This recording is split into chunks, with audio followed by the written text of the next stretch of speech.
माधव कुंज बिहारी जय राधा माधवा कुंज बिहारी गोपी जना वल्लभा गिरिवरधारी जय गोपी जन वल्लभा गिरिवरधारी यशोदानन्दना व्रज जन रञ्जन यशोदानन्दन व्रज जन रञ्जन यमुना तीरावनचारी यमुना तीरावनचारी जय राधा माधवा कुंज बिहारी गोपी जना वल्लभा गिरिवरधारी यशोदानन्दन व्रज जन रञ्जन यमुना तीरावनचारी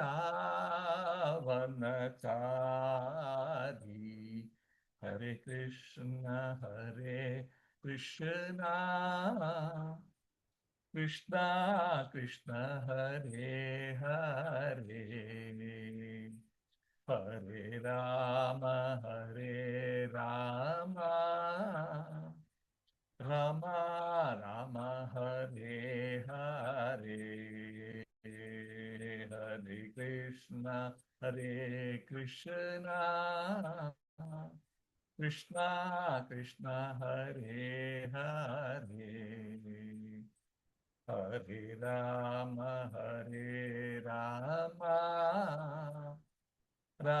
राम राम हरे हरे हरे कृष्णा कृष्णा कृष्णा हरे हरे हरे राम राम हरे हरे हरे कृष्णा कृष्णा कृष्णा हरे हरे हरे राम हरे हरे हरे कृष्णा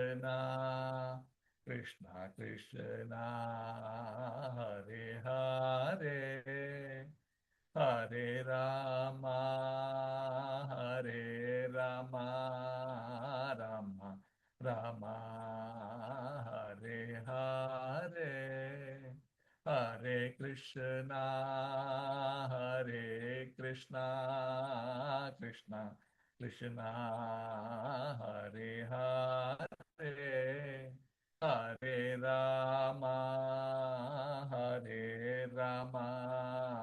राम राम हरे हरे जय जगन्नाथ बलदेवा जय सुभद्रा जय सुदर्शना जय गौरांगी बेंगलूरीश्वरा गौरांगी बेंगलूरीश्वर गौरांगी जय निताय चैतन्य जय निताय चैतन्य निताय चैतन्य जय निताय चैतन्य जय लक्ष्मी नरसिंह जय अनंत देव प्रहलाद नरसिंह जय अनंत देव जय जय प्रभुपाद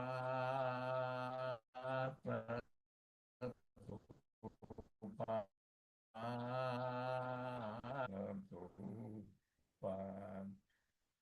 जय ओम विष्णुपाद परमहंस परिव्रजाकाचार्य अष्टोत्तर सदस्य श्रीमद अभय चरणारविंद भक्ति वेदांत स्वामी श्रील प्रभुपाद की जय जय ओम विष्णुपाद परमहंस परिव्रजाकाचार्य अष्टोत्तर सदस्य श्रीमद भक्ति सिद्धांत सरस्वती गोस्वामी महाराज श्रील प्रभुपाद की जय अनंत कोटि वैष्णव वृंद की जय नामाचार्य श्री हरिदास ठाकुर की जय प्रेम से कहो श्री कृष्ण चैतन्य प्रभु नित्यानंदा श्री अद्वैत गदाधर श्रीवासादि गौरभक्त वृंद श्री श्री राधा कृष्ण गोप गोपीनाथ श्याम कुंड राधा कुंड गिरि गोवर्धन की जय। ब्रजभूमि श्री वृंदावन धाम की जय। मायापुर श्री नवद्वीप धाम की जय। मथुरा धाम की जय। द्वारका धाम की जय। जगन्नाथपुरी धाम की जय। गंगा माई की जय। यमुना माई की जय। भक्ति देवी की जय। समवेत गौर भक्त वृंद की जय। गौर भक्त प्रेमानंदे हरि हरि बोल। All glories to the assembled devotees, Hare Krishna. All glories to the assembled devotees, Hare Krishna. All glories to the assembled devotees, Hare Krishna. All glories, all glories, all glories to Sri Guru and Shri Gauranga. Jai Srila Prabhupada. Om Namo Bhagavate Vasudevaya. Om Namo Bhagavate Vasudevaya. ओम नमो भगवते वासुदेवाय। नारायणं नमस्कृत्य नरं चैव नरोत्तमं देवीं सरस्वतीं व्यासं ततो जयमुदीरये। नष्टप्रायेषु अभद्रेषु नित्यं भागवतः सेवया Bhagwati उत्तमश्लोके भक्तिर्भवति नैष्टकी। Hari Om Tat Sat. So, welcome devotees for today morning Srimad Bhagavatam class. Today I have been asked to take up Srimad Bhagavatam, fifth canto, Creative Impetus, numbers, 13th chapter, which is entitled Further Talks Between King Raguna and Jadabharata, and we will do the second half, which is verse number 13 to 24, I think. So this is the topic. The background, we'll start with the first verse and then discuss the background. Let me share the screen. As usual, we will just read the first verse in Sanskrit and then the translation, and all the other verse we will just read the English translation.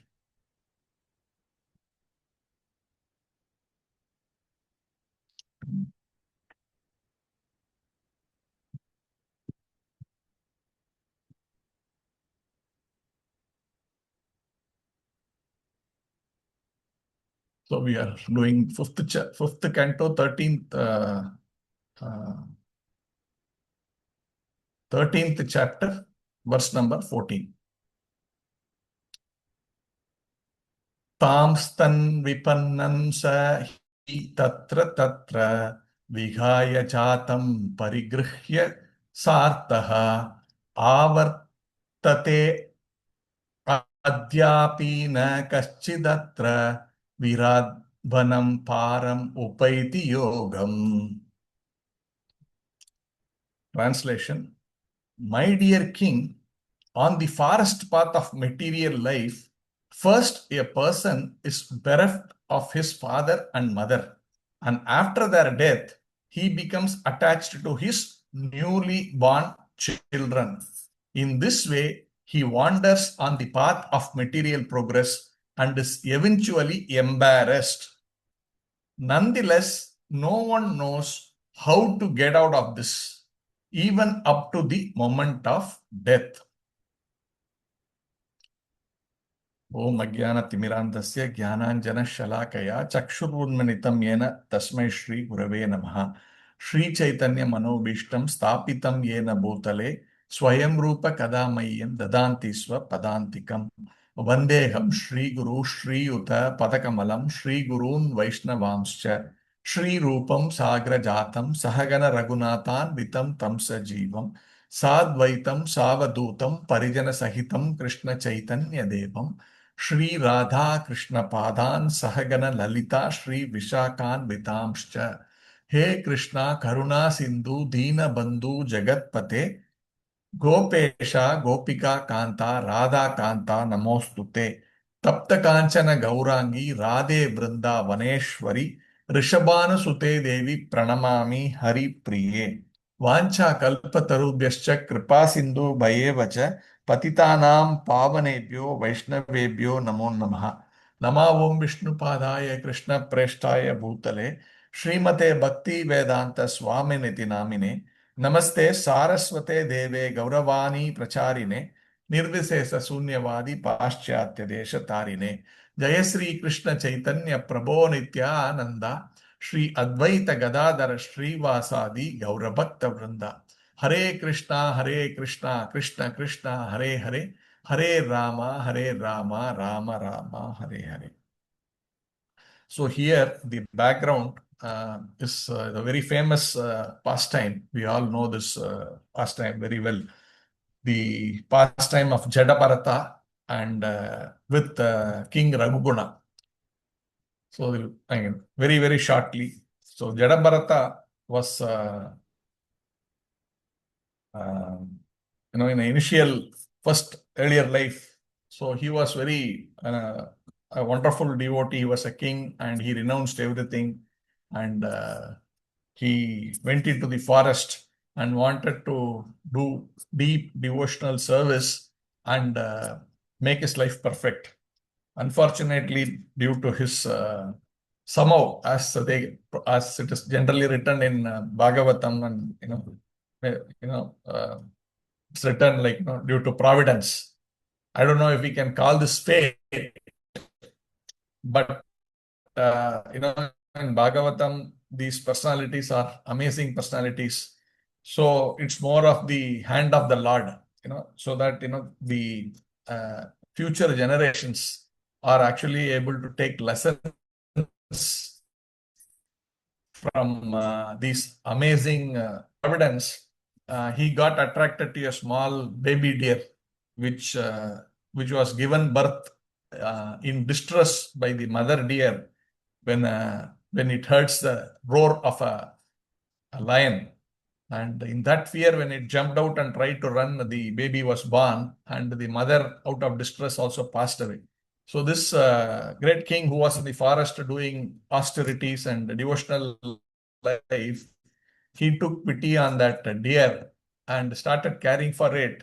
That in course of time, he got completely hijacked by that material affection for the deer. And his focus on devotional life went, and he was literally caring for the deer like the child. And in the course of time, his devotional life completely slackened, and he passed away in the consciousness of the deer. So as a result, he got the body of a deer in the next life. And Krishna, that's why I say this is like not simply providence, it is the hand of the Lord. Krishna gave him the memory of his past life, even though he became a deer. We always say, right, in the animal body, it's a very, very compromised situation for a soul where, your facilities are very, very, very basic. Like, you have these days we talk about different kinds of electronic instruments. So you keep going like this is the base model, this is the next model, this is the next model, like that. But the base model has, they call it bare bones, don't have much facilities. Like that, this animal body is like that, one of the base models. And even within the different levels of extra little bit something more, and then there's a different model of an animal. But this consciousness for spiritual awakening is literally zero in animals. So, but still Krishna gave him that memory of who he was in the past life. So the deer then realized that, I made a big mistake. And then it spent its life in the ashram of great realized souls. Fortunately, deer are born in forest, and these great souls also are those days used to live in the forest and focus on their devotional life. So in that way, the deer passed its life, and it when it left the body, it got the body again of a great, evolved human body with all the what do you call the fineness of a great evolved spiritual person, the maturity and all that. So in that time, he wanted to be very careful. We say, right, once bitten, twice shy. So he was very careful that, this time I don't want to mess up. No, I've had enough, and I want to make it this time. I don't want to lose this opportunity. So like that, he was actually going on very sincerely in his devotional service. At that time, this king Raghuguna sees he was going on the forest, in his palanquin, and there was, I think, one of the persons was disabled who's carrying the palanquin. So they saw this great personality sitting there. So it's not the mindset, right? And you are a king. Hey, come here, just lift this thing, that kind of a thing. So he sort of ordered him. He was ordered, and he was literally forced to carry. And of course, Jada Bharat didn't mind. He did carry, but if you see the later sections of the verse, you will see he was hurt in his mind that such treatment has been given to him. That we will see as we go in the thing. But nonetheless, he just carried the king. And there's some other things happen where the king then got to chastise him. Why are you walking like this and things like that. In the process that he realized, Jada Bharat, he was not even opening his mouth. Generally, he wanted to act like a lunatic so that nobody disturbs us. And that discourse awakened the king's consciousness. That's what we will see in course of time. And this, whatever we are discussing, is part of the discourse of Jada Bharat to the king. So that is where this particular verse, what we are discussing, is coming in. My dear king, on the forest path of material life, first a person is bereft of his father and mother, and after their death, he becomes attached to his newly born children. In this way, he wanders on the path of material progress and is eventually embarrassed. Nonetheless, no one knows how to get out of this, even up to the moment of death. So now, this chapter, if you really see, Bhagavatam is, in a way, it's an expansion of Bhagavad Gita. That means with more, whatever has been discussed in Bhagavad Gita, you can see the practical application of that and demonstration of those in the lives of various personalities in real world life. That is Srimad Bhagavatam. And of course, where Krishna is talking about Sarvadharman Parityajya as the ultimate fruit of Srimad Bhagavad Gita, and how the implementation of that happens by the devotees is there. So if you see the 15th chapter of Srimad Bhagavatam, Purushottama Yogam, so that actually deals with what Jada Bharat is talking here nicely.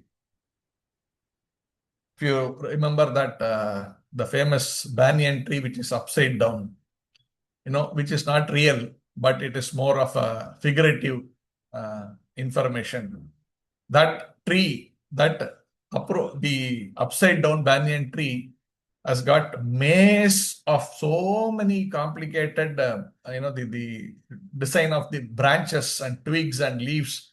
One cannot make out, how the whole thing is connected, like, from the root to the tree trunk, as we can understand. After that, it branches out into so many things, and within that, so many different twigs, and each one leads to the other. And then there are so many leaves and flowers and fruits and things like that.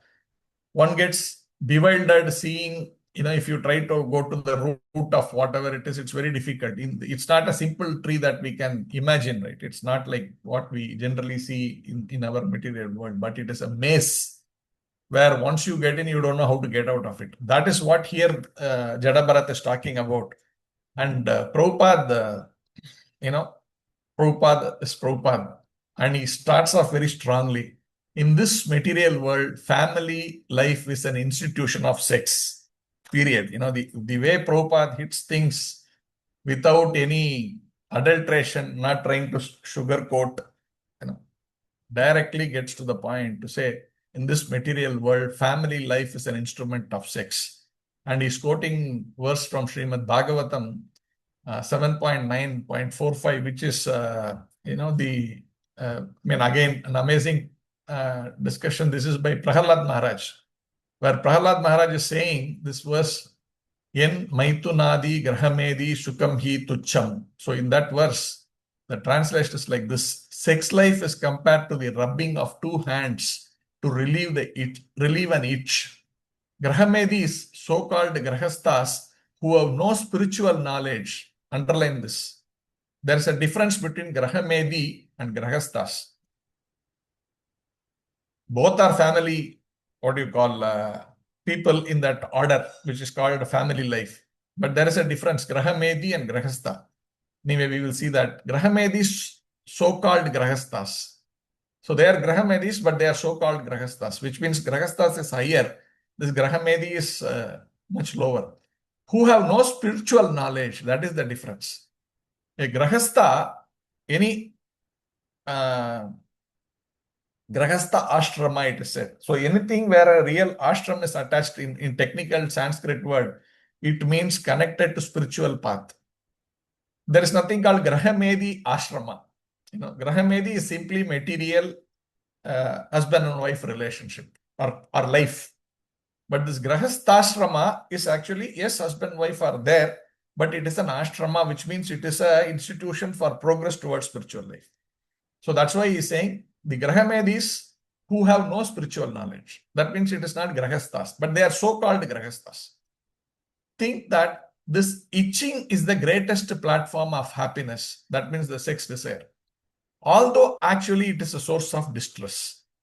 The Kripanas, the fools who are just the opposite of Brahmanas, the Brahmanas are not Kripanas and they are not fools. They are actually very, Kripana means, what do you call, Kanjus. Kanjus means miserly people. Why? Because we talked about that human body, which has got the maximum capacity, the highest version. But if you use that human body like, when you have a smartphone, there are many features. Many people buy the latest phone, but they don't use it for any of those features that is there, but they simply use it for watching YouTube. Then you could have rather used a lower version and saved money. Why unnecessarily thing? So that's a waste of the resource. So like that, nature also thinks, oh, this person is not able to use this body of a human. So why give that much facility? Give a lower version which can satisfy what he basically wants. He is using only for this purpose. For that, maybe a pig body is much better. If one is using it only for this Grahamedi of, here particularly focused on sex life, a pig has a better, maybe, sex life. So a sick pig body is good enough for that. So he says, he says this is actually a source of distress. The Kripanas are like that they are wanting to use a better body for low Kanjus activities. Don't use that full version of the human body to look at higher things, spiritual realization, but use it for very basic sense gratification. So that's why they are opposite of the Brahmanas Brahmanas are intelligent, but these are fools because you don't know to use the facility available for you. Are not satisfied by repeated sensuous enjoyment. This is there, no? Not simply sex life, anything in material life. Charvita charvananam. We keep on chewing the same thing, you buy anything new, you feel happy for some time. But you will buy another new thing, maybe not the same thing, but still there also you don't get the same, that full happiness. We understand, okay, when I bought that new car, I felt very, very happy. But within 6 months, I feel it's a pain to clean it every day. It's a latest car, so people expect to be kept clean. The old car, I never clean, nobody bothered. Now everybody is looking at me and saying, what is this? So it's a pain. So similarly, I want to buy another latest version of the phone. It's a new phone. But that experience of, something I bought new, but it didn't give me the satisfaction. We don't realize that. We go through the same experience with another object. That is why this charvita charvanana, chewing the chewed, but you don't get the taste. Of course, I'm not being pessimistic here, but sometimes these things are important to, it will take it very hard. Then so much things are there in our head, slightly, it's like scratches that and then reduces the pain in our head. So to that extent, sometimes when you read these things, it's better not even to water it down, be very hard and, we take it that way. But my nature is not like that. So I always try to balance that out. So I'm saying it's not like anything is wrong, don't have to be pessimistic. But the idea is always be Krishna conscious. The whole focus should be diverted to that side, and these things become incidental. Whatever we do in this material world should become incidental. And we have a body, maybe, the situation, circumstances, particularly in, people who are in Grahastha ashrama. Sometimes we tend to become Graha Medis, in some aspects of it. But by and large, devotees tend to try to keep to this side of the border of Grahastha ashrama. So that balancing act. So where, okay, you have a tendency, but can you dovetail it? Can you dovetail it in the service of the Lord? And with practice, it becomes perfectly possible. We all are experiencing that, right? Where we started and what is our level of our material gratification, maybe in course of time, few years, 1 year, 2 year, 3 year, 4 year, 5 year, 10 year, 20 year, you certainly see that coming down. And this level slightly going up, maybe 1%, 0.5%, depends on our. So, but it is going up nonetheless. So that is the positive thing about it. So we understand it that way. Those who are very serious should take it like, completely bare. Okay, this is all nonsense. I don't want. Those who can't, how Prabhupada always says, it is not about the ashram, it is not about anything else, it is about Krishna consciousness. So if we are able to be a nice Krishna conscious person, whatever ashram, you can still be in the state of sannyasi. Of course, I don't want to water it down. Those who have really taken that sannyas ashram are at the highest platform. I'm not denying that. But mentally, how do we prepare? We feel so hopeless, right? I don't know. I can't do it. This is all. So little encouragement. We need to take it in that, but we will progress. And we can't compare with other jivas. Everyone is in their own platform of growth. But we should set our bar. Okay, I am at 0.001. I'm talking about myself. Can I get to 0.015? 0.0015 from 0.001. It's progress. So someone can want to go very fast, fine, but you are progressing. That's important. So he says, those who are dhiras, however, this is that about that steadiness. Those who are dhiras, however, who are sober and who tolerate this itching. See, it's mentioned, it's like, who tolerate that itching. It is not like it is not there. So when body means these things are there, you can't deny that, no, I am out of all these things. Not possible because that body's property has got certain things. You can't say I'm in a body, but I will never feel hungry. But there are some people who don't feel hungry. Very rare such people are. But everybody feels hungry. You can't say I am defying the law of body. No. So like that it is there. But here the dhira who are sober and who tolerate this itching are not subjected to the sufferings of the fools and rascals. So the toleration is actually about spiritualness. Austerity, right? The whole spiritual life and particularly human body is meant for austerity. How much can we develop austerity? The more we develop, the more we progress. That's what the scriptures say. That's what the acharyas say. So from that verse, Prabhupada was quoting this very nicely. He is saying, Yen maitunadi grahamedi shukam. Through sex, the father and mother beget children, and the children get married and go down the same path of sexual life. After the death of the father and mother, the children get married and beget their own children. Thus, generation after generation, these things go on in the same way without anyone attaining liberation from the embarrassment of material life. This is Prabhupada's words. No one accepts the spiritual processes of knowledge and renunciation, which end in bhakti yoga. Actually, human life is meant for jnana and vairagya, knowledge and renunciation. Through these, one can attain the platform of devotional service. Unfortunately, people in this age avoid the association of liberated people, sadhu sangha, and continue in the stereotyped way of family life. Thus, they are embarrassed by the exchange of money and sex. The stereotyped way of family life is critical. what he's talking initially, right? Okay, I am man and wife, Rahabedi, continue to have this family life, produce children. What next? Focus on that children 24/7. What next? Get that child also to follow in the same process.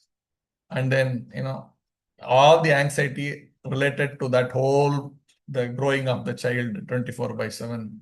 And, ensuring what I did not do, what I did not get, what mistakes I made in material life, why I could not succeed in this matter, why I could not succeed.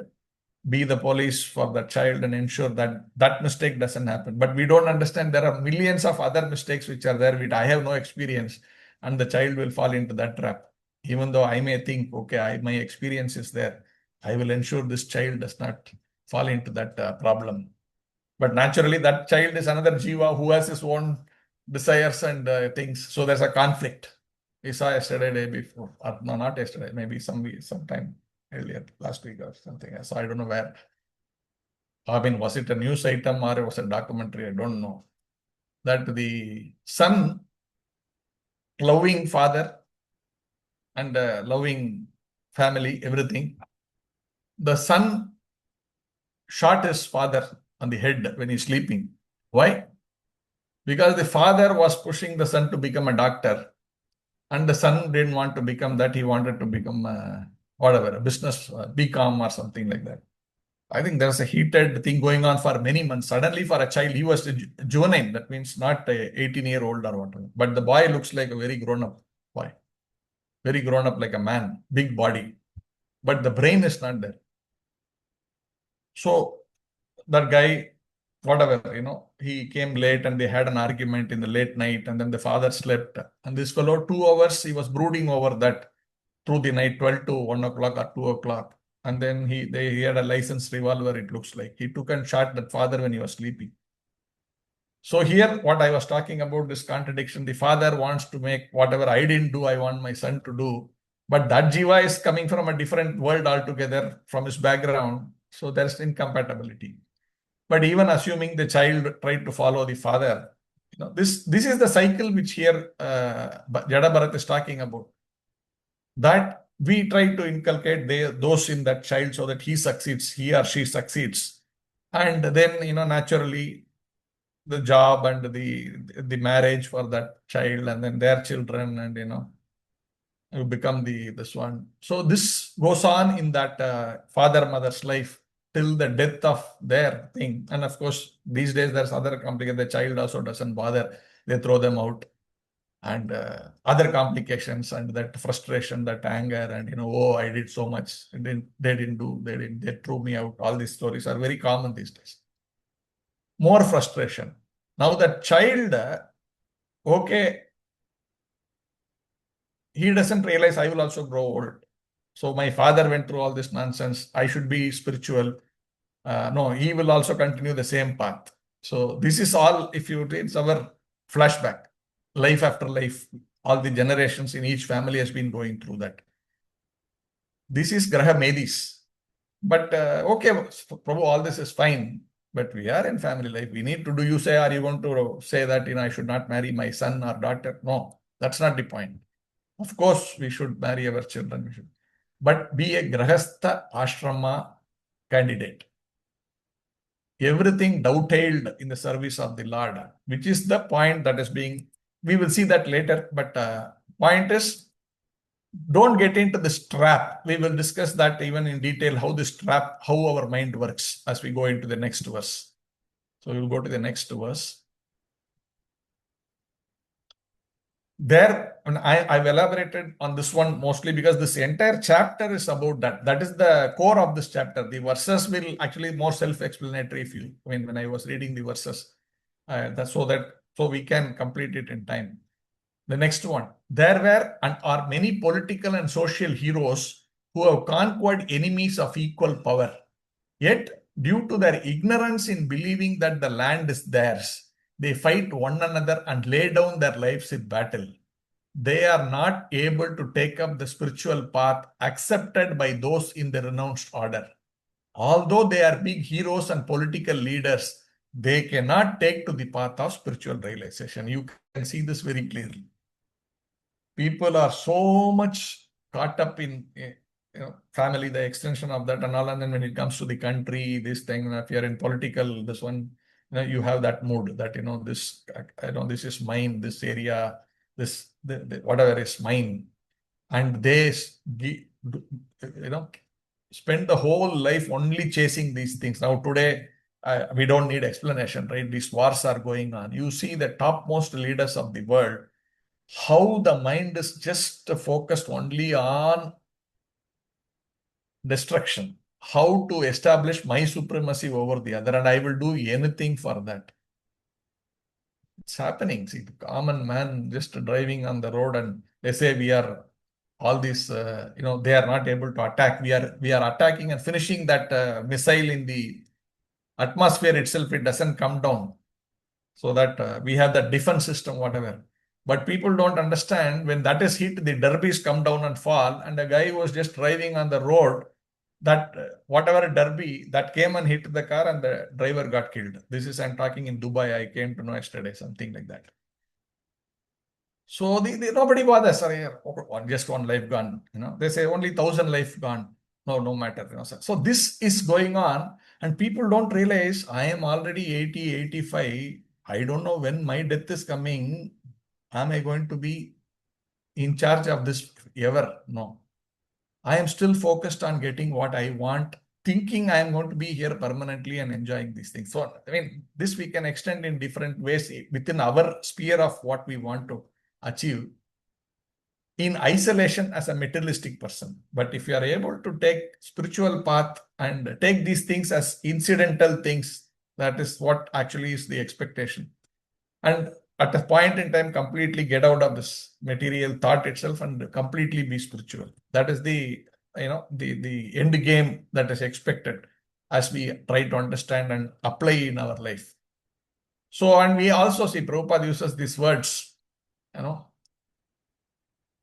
sometimes these big leaders take up the guise of sannyasis and call themselves Mahatmas. But their only business is conquering their political enemies. So they are all considered great personalities, right? They are working for the people. They are sacrificed everything for the people. Great, nice. But net at the end of the day, where are you headed? We don't know, right? That jiva for themselves, where are they headed?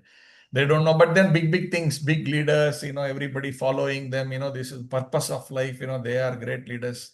This, we can understand this. This is what Prabhupada is talking about. And everybody falls into this trap. It's not like, oh no, I understand, I am not into this trap. Even as we speak, that think about, I know this, I am better off, itself is actually already into the trap. And he's saying, sometimes the living entity in the forest of material existence takes shelter of creepers and desires to hear the chirping of the birds in those creepers. Being afraid of roaring lions in the forest, he makes friends with cranes, herons, and vultures. So this is like that figurative speech, right? Even this Purushottama yoga, what we referred in the beginning, that banyan tree, it is figurative. You don't see such tree in the material world. But this is figurative. So here we need to understand. So it says sometimes they take shelter of creepers and desires to hear the chirping of the birds in those creepers. So Prabhupada is unraveling what is this figurative speech. So he's saying, sometimes it is mentioned, but every time people just get into this trap of family life, right? Again, Graha Medis. Family life is not a problem, but Graha Medis family life is a problem. And he's saying these creepers are, the creepers, they just twine around, right? Like, anything is there, it just twines around nicely like that. So Prabhupada is explaining, this is the man wanting the hand of the wife, that embracing.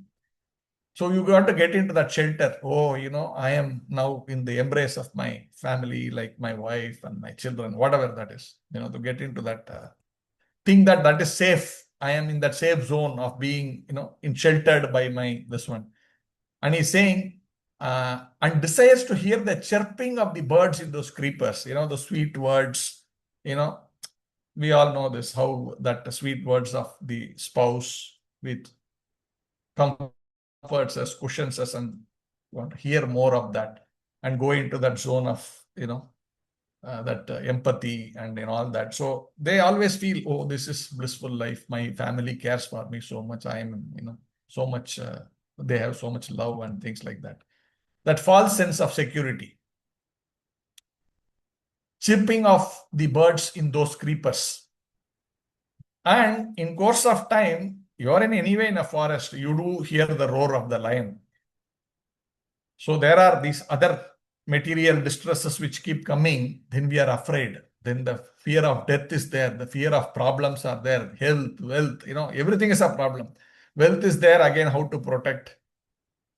If you have a nice big house and you are alone, suddenly you are sleeping in the night, suddenly you hear some sound at the outside in the door or something like that. You see your senses become immediately, oh, someone is there trying to break into my house. What should I do now? Should I keep on stick? All of us have these experiences.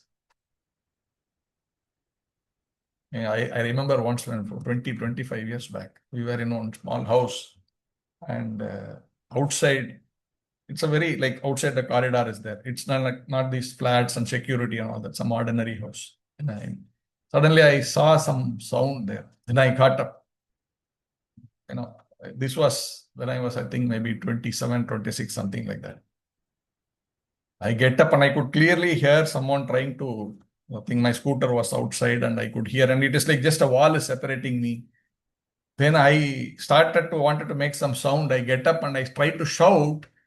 My voice was not coming. It was, I don't know, it was out of deep fear or whatever. I was trying to shout, like, to make a sound that, I'm a big hero inside and I'm going to kill you, kind of. I'm trying to say, hey, like that. But that hey is not coming the way it has to come. And you see the kind of fear that is there, how we are completely, these are real experiences. So many of us will have so many things like that. When someone pulls our chain, sometimes people fight it out. Sometimes people are dazed. They just stand there without knowing what. When people are exploited, where sometimes they highly educated people, when they are exploited, they don't know how to react. They simply stand there. They say, hey, you're so educated. How did you allow yourself to be like scammed? There is one IPS officer. You can see the head of that state's thing. He was scammed by this digital arrest. Can you imagine? How can an IPS officer who's heading the state law and order can get swayed by this digital arrest thing? We all know what I'm talking about. But then when you are in that state, you lose your senses completely. So that is what is there. When you hear the roar of the lions, that means these things attack us in our material world. We are so much afraid.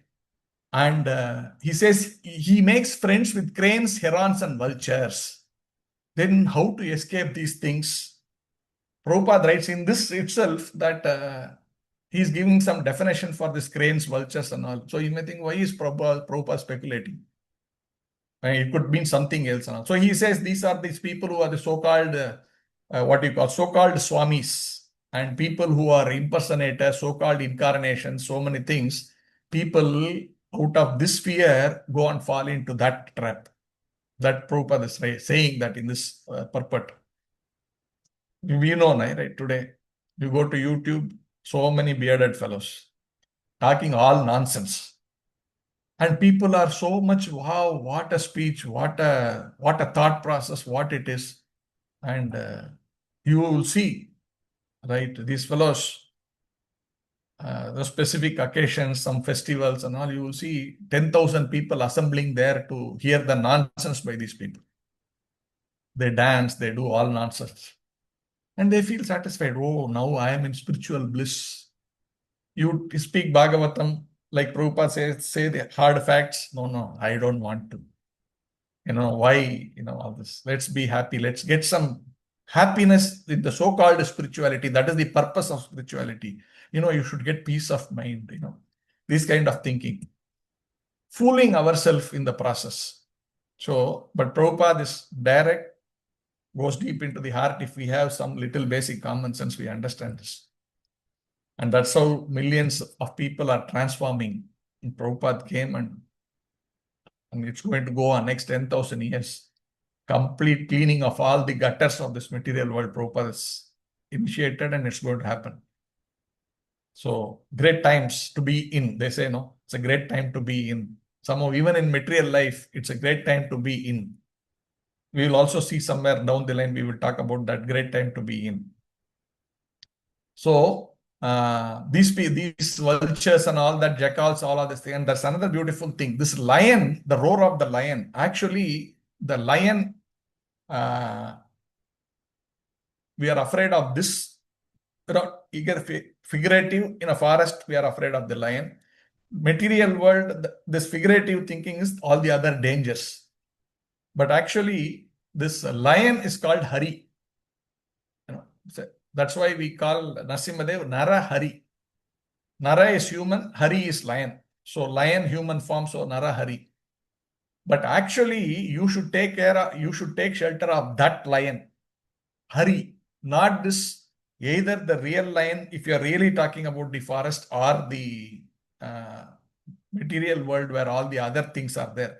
But actually, one should surrender to that Hari, who can actually, the only lion which can save. But we are actually afraid of that lion. People want to get away from spiritual life.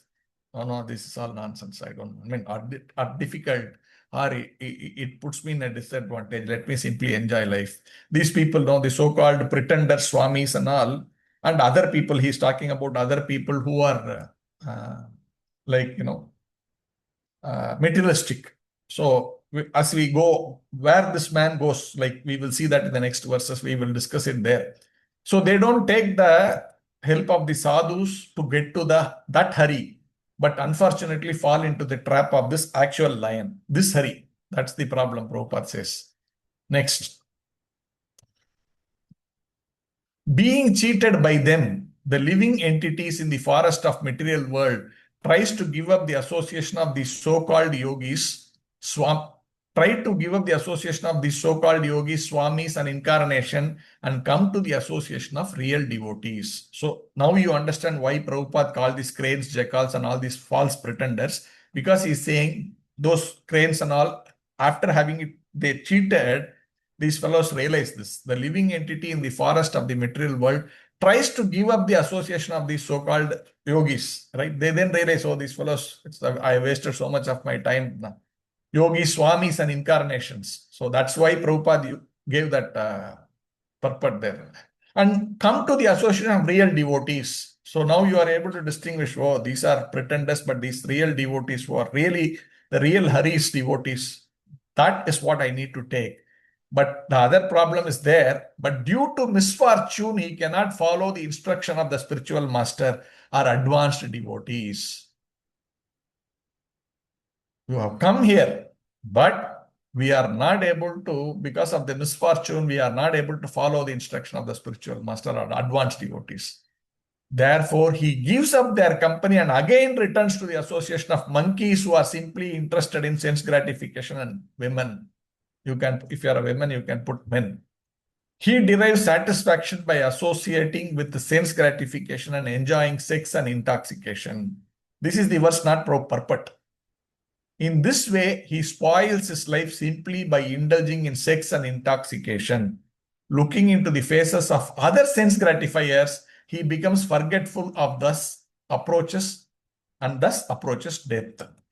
So we find the spiritual path, the pure spiritual path is like, what do you call that? This bitter vegetable, something is there. No, most people don't take that. Hahaleka, they say in Kannada, I don't know what it is. Bitter gourd, whatever that is. People don't want to take it. But they say, no, this is, actually it is sweet. In Bhagavad Gita, it is initially it will look like a thing, but in the end it will turn into sweet. The spiritual life. Initially, for us to follow all these principles, it's difficult because we are already into so much, the condition, difficult. So it says initially it will look like very like poison, but later it will turn into nectar. But material life, initially it will look like nectar, but it will turn into poison. That is the whole thing. But in the initial stages, when we feel like this is like bitter, we should not run away. That's the point being made. Most people try to run away. They try, okay, it's all difficult. These people all the time, they're very making our life very miserable, very difficult. I'm not able to follow. And they slowly give up. And they again take shelter. Oh, these people, they are completely compromised in different ways, right? And that suits me. Like, they say, you pat my back, I pat my back. Like, I want to live with these anarthas and I don't want to feel guilty about my anarthas. So if there are someone who tells me it's okay, it's okay you are, that's what it is. It's okay if you are. I feel more comfortable being with such people because he's not making me feel guilty. He will bless you. Oh, don't worry. Don't worry. So we become like sort of feel shelter in that those kind of people. So he by label he calls this man my spiritual master because he is allowing you to do what you want to do. And that fellow gets a disciple, and that's what he cares about. So that's like you pat my back, I pat your back. And both of us are going down the drain. This is what is happening. That these people, when they understand life is difficult, they surrender to these false swamis because they can't make real progress under the proper pure devotees and advanced devotees. This is the trap it's being looking at. And when you look at sense gratification, if he is happy and he shares, oh Prabhu, this weekend I really enjoyed, I went to this place and all that, then I feel happy, I also do that. Then it becomes easy, no? Okay, that association feels nice. I like to do this fellow also like to do this, and we share and we are in that blissful cloud nine and that process. Then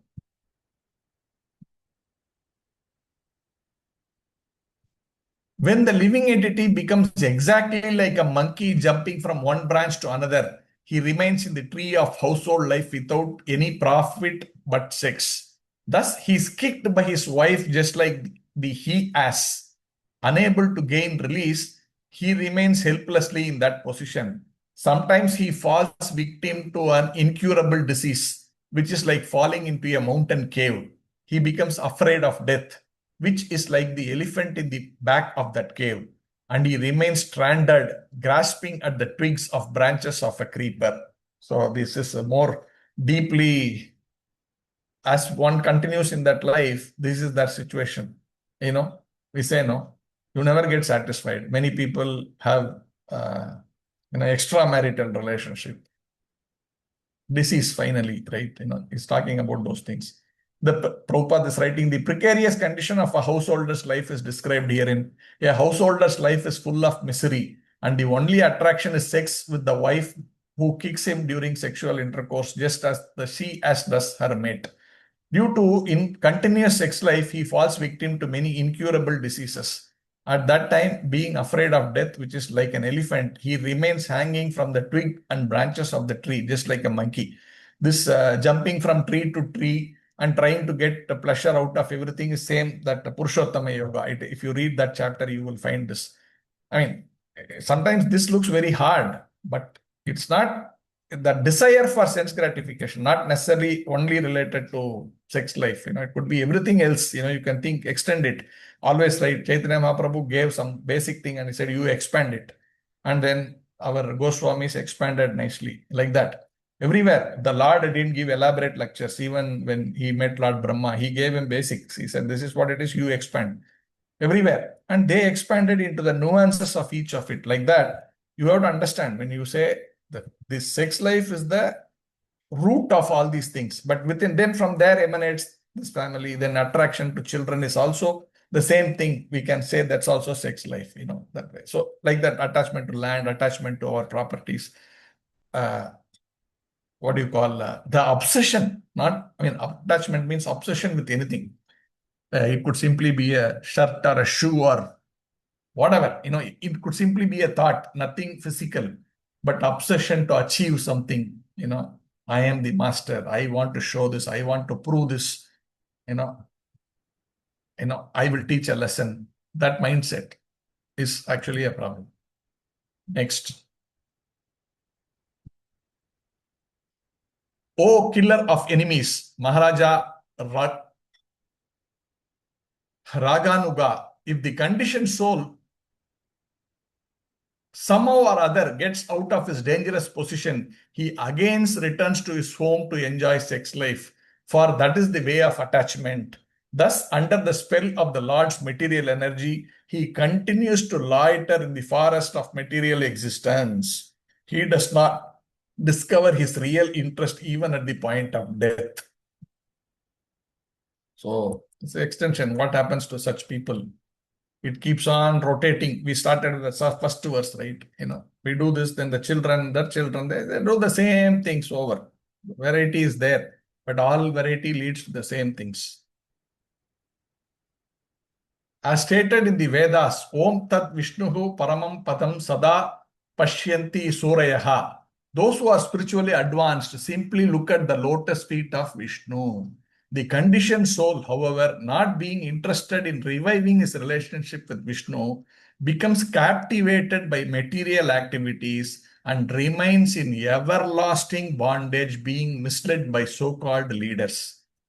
See, the problem is if we see the way to look at spiritual life, even if I have a problem in difficulty, this is a way. When we hear these things, we should not resist. I may not be able to follow some of these things, let's say. It's okay. But first and foremost is let me accept, yes, that is correct. But I have a problem. I'm not able to deal. Then, if not today, tomorrow, or not tomorrow, day after, if not day after, the next day, there is light at the end of the tunnel. But if I have to feel, oh, no, these are not required, Prabhu. It's fine, We don't have to, God is there in our heart. We just pray. It's okay. We don't have to make so much commitment and do so many things. If we have that kind of a mood, it's difficult because I am rejecting the process. I am rejecting the source of that light. Because of my inability, that's fine. But if I am having that mindset to reject it, then I will not even take one step forward. But if I accept it and say, this is there, but I am so difficult for me. Okay, then at least you will stay in that boat. There are other people who are somehow progressing, struggling, but they are progressing. Then slowly, when we are in touch with them, we get inspiration. And the Lord will say, okay, this child is trying. He's holding on.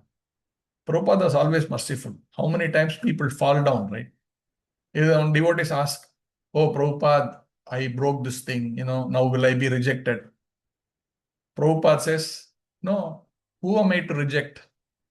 And they say, no, Chaitanya Mahaprabhu, there is one assistant of Chaitanya Mahaprabhu. So when they went to Kerala, being with Chaitanya Mahaprabhu in that ecstatic bliss, you can imagine, I don't know, some of you are advanced will understand being with Chaitanya Mahaprabhu, how it should be.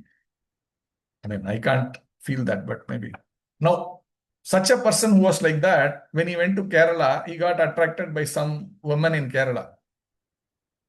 So Chaitanya Mahaprabhu came to know about it. You are sannyasi's thing and you are a brahmachari, you are being steadily progressing and being with the Supreme Lord like that. And he gets attracted and he does some, maybe, just wavers a bit. And Chaitanya Mahaprabhu came to know about it, he banished him. Get out, I don't want to see your face in smoke. Directly, he rejected him. I think he then went and committed suicide or something like that. So they quoted, Chaitanya Mahaprabhu rejected his disciple because he's. So Prabhupada was so merciful. He said, Chaitanya Mahaprabhu is God. What am I? I am his dog. How I can reject people? You are all helping me in some form and shape. I will. So he had that mood. Why I am saying is Vaishnavas are merciful. So whatever is my state, I should somehow try to cling on, accept my anarthas. I mean, otherwise hypocritic. No? Yes, I have this problem. I am struggling to deal with it. But am I sincerely trying? Then the Vaishnava's mercy will remove this obstacle in our life. This is fact. I mean, I see so many Maharajas. They're so merciful. No, you open up. Prabhu, Maharaj, I'm struggling. When they feel sorry for us, that is the trick. They immediately, that mercy flows. And the Lord immediately, because this Maharaj felt some, what do you call, uh, uh, that feeling of, oh, this jiva, why is he suffering? When they think like that, immediately Krishna gives us that hand to get out of our problem. This is all true. So, lotus feet of Lord Vishnu. Next. My dear King Rahuguna, you are also a victim of the external energy, being situated on the path of attraction to material pleasure, so that you may become an equal friend to all living entities. I now advise you to give up your kingly position and the rod by which you punish criminals. Give up attractions to the sense objects and take up the sword of knowledge sharpened by devotional service. Then you will be able to cut the hard knot of illusory energy. In that Purushottama Yoga, it is written, with the sword of knowledge, we should cut these branches and then go to the tip of that tree and get out of this material world. It's written there in one of the verses. Then you will be able to cut the hard knot of illusory energy and cross to the other side of the ocean of niceness. Prabhupada here is quoting this Purushottama Yoga chapter. Bhagavad Gita 15:3 and 4, he's quoting that verse here. We'll move forward. So here, now from the figurative way, he's actually telling Rahuguna, this is what is your situation. Don't fall into this trap. Please get out of this. Now he's saying, King Raghuguna speaks. King Raghuguna said, this birth as a human being is the best of all. We discussed this, is the best of all. Even birth among the demigods in the heavenly planets is not as glorious as birth as a human being on this earth. This is what I said we will discuss later. I said, right, in these glorious times, in this 10,000 years, to be born in this material world is a boon. Actually, being born in the material world is a pain. But what happens is, in this time, being born in this Kali Yuga, at this point in time, he gets an opportunity to go back, which even the demigods don't get to do that. So they are all waiting to come to earth now to get a human body. They are saying, I have got so much of that sense of that objects for sense gratification, and the senses are much more sharper than, like, even material. If, for example, if I eat a laddu in this body in material world and on earth, if it gives me, let's say, something like, you give a measurement of in a scale of 10, 3 or 5. For example, a dog may get 2, a human being may get 5. Eating the same stuff, the enjoyment will be different, because the body, the version I talked about, right? The version 1, version 2, version 3. The demigods have 100 times higher than our thing. So when he eats that laddu, he will get much more pleasure. This is fact. I have read this. It is there in, I think, Nectar of Devotion and all. You will see that, the diving deep and all that. There's a thing like, you would dive deep into the ocean. There, so many things there. These things are there. Where it is said, when you are in a higher being, your senses are much more sharper, much more sensitive. So that enjoyment becomes multiplied hundreds and thousands of times. So they cannot easily renounce all that and go to the spiritual world. For that, they are saying, no, get me a chance to be a man in this material world like Earth or India or wherever. Small lifetime, maybe 50 years, 40 years, whatever time it is. But I can quickly transform myself and go back to God, which I cannot do in this demigod body because it's difficult. So that's what Prabhupada writes in this purport actually.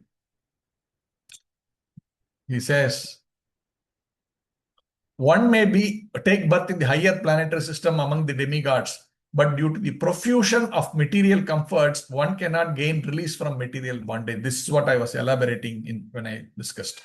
So let's move forward.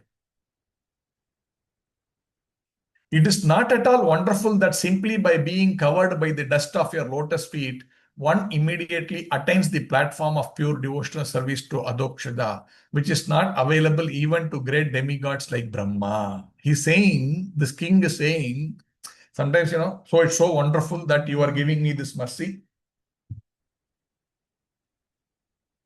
I don't know if any of you are calling me. Is it getting late? I don't know. Anyway.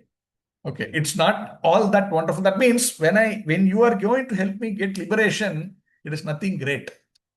Because you are so capable that this feat of yours, that means the Vaishnavas, pure Vaishnavas, to help Jiva to get out of this mess is nothing great. He will be able to do it, which is not available even to great demigods like Brahma. He's saying, like, now I have got this opportunity, but even the great demigods don't get this opportunity. That means you elevating me like this is so great that even those Indra Chandra have not got this opportunity. By associating with you just for a moment, I am now freed from all arguments, false prestige, and lack of discrimination, which are the roots of entanglement in the material world. Now I am free from all these problems. See, this is the Prabhupada is quoting Lavamatra Sadhu Sangha Sarva Siddhi Hoy. This is the association of pure devotees. He is saying, I am now cleared of all these things. Now I have woken up. Jive Jago, Jive Jago. I am open. I am now awake. I'm going to go back to God. That's his thing. That with the pure devotees association, it happens. He says, right? The arguments offered by pure devotees to the disciples are so convincing that even a dull-headed disciple is immediately enlightened with spiritual knowledge. I mean, Prabhupada is the best example. How he transformed everybody into such great personalities. I offer my respectful obeisances unto the great personalities, whether they walk on the earth's surface as children, young boys, avadutas, or great brahmanas. Even if they are hidden under different guises, I offer my respect to all of them. By their mercy, may there be good fortune in the royal dynasties that are always offending them. This is what I was saying earlier. Actually, Jadabharata felt offended. So here he understands I have offended him, and therefore he is saying, please accept my obeisances. And to all the Vaishnavas in whatever ashram, whatever guise they are, they may not be looking. Here Jadabharata is looking like a madman. We also know how Sukadeva Goswami was like walking naked. Like people were actually, children were making fun and running after him like that. Sometimes when you see mad people on the road, people uh, throw stones, they walk like without dress and all that. We have seen such things. Like that they were treating. So he's saying here, like Krishna, Arjuna was telling to Krishna, oh Krishna, forgive me. I have treated you like this. I didn't realize. I have talked ill of you. I have put my leg on you. Forgive me. When he saw the Viswarupa, like this here, he's saying, I have disrespected you. It is such a offense to you at your lotus feet. And I want to seek forgiveness for all such people who have been offended, all the Vaishnavas, so that all the people in the kingdom get the benefit. He suddenly so much realized. Very nice offering he's making. Next, the last verse. Srila Sukadeva Goswami continued, my dear king, O son of Mother Uttara, there were some waves of dissatisfaction in the mind of Jadabharata due to his being insulted by King Rahuguna, who made him carry his palanquin. But Jadabharata neglected this, and his heart again became calm and quiet like an ocean. Although King Rahuguna had insulted him, he was a great Paramahamsa. Being a Vaishnava, he was naturally very kind-hearted, and he therefore told the king about the constitutional position of the soul. He then forgot the insult because King Rahuguna pitifully begged pardon at his lotus feet. After this, he began to wander all over the earth just as before. So this is the conclusion of how. So here, Jadabharata, he felt offended. See, that emotion, when someone ill-treats us, we feel. That is the nature of the human body. I talked about it in the beginning.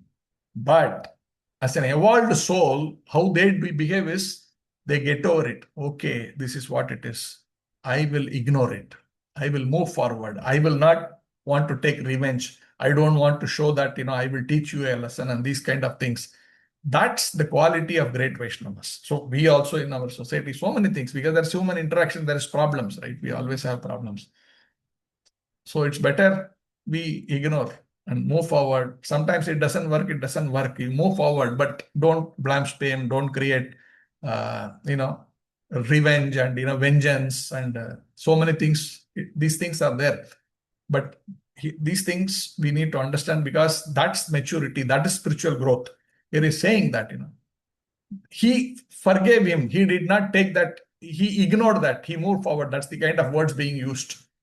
And he sort of benefited him. He gave him that knowledge by which the king could actually go back to Godhead. So that is the quality of a Vaishnava, which this whole thing stops now. So I will end here. I've taken 1.25 hours. If there are any questions, comments, welcome. Hare Krishna. Is there one more verse? Okay, I think there's one more verse. I'll just read the verse.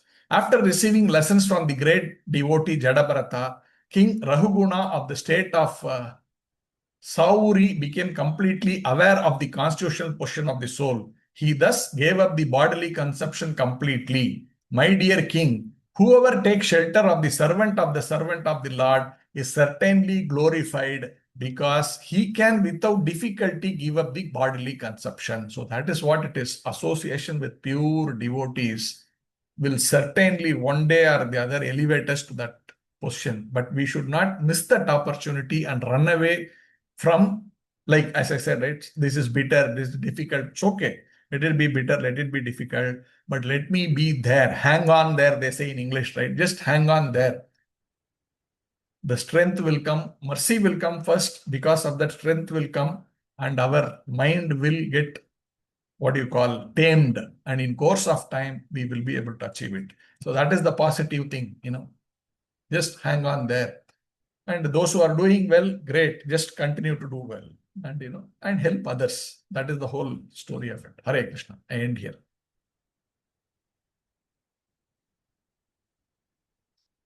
Hare Krishna, Prabhuji. Thank you, Prabhuji. Dandavat Pranam. Thank you, Prabhuji. Very, very well explained, Prabhuji. Thank you so much. Hare Krishna, Prabhu. Dandavat Pranam. Pranam to everybody assembled. Hare Krishna.